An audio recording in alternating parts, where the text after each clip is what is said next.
sinabi sa pagkapanalo ni Myrtle Gail Sarosa bilang Pinoy Big Brother Teen Edition 4 Big Winner noong Sabado sa Malolos, Bulacan.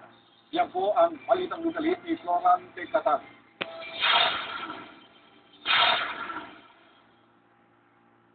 Unang kita pa lang ni Lucy Jane Di Culungon, nurse sa Alcobar at Tubong Iloilo, sa kababayan si Myrtle Gail Sarosa sa loob ng bahay ni Kuya, ay nakutuba na siyang mananalo ito. Kaya nakintuhan niya na ideklarang big winner si Sarosa ng Pinoy Big Brother Teen Edition 4 sa Malolos, Bulacan noong Sabado. Proud na proud ako sa na-achieve ni Myrtle at happy din kasi napansin na ngayon ang beauty ng mga Ilongga. Tulad ni Di Culungon, masaya rin ang ibang kababayan ni Sarosa sa kanyang pagkapanalo. Natutuwa ako na ang big winner ay kapwa ko Ilongga. At sigurado ako na ang pagkapanalo niya ay aangat ng aming probinsya.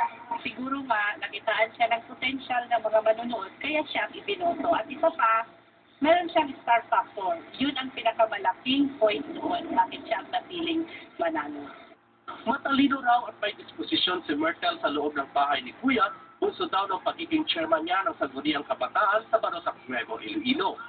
Inuwi ng cosplay cutie ng Iloilo ang 1 million pesos at iba pang malalaking premyo matapos talunin ang 3 katunggali. Maging sa mga kabataan dito, panalo sa puso nila si Myrtle. Masaya po kami nang nanalo si Myrtle dahil isa po kami sa mga fans na sumabaybay sa kanya sa PBB.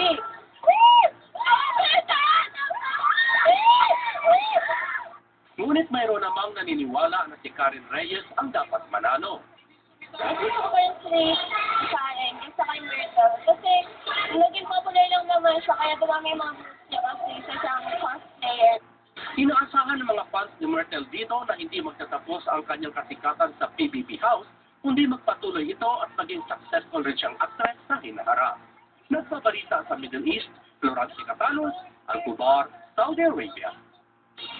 Tinanggap ni ABS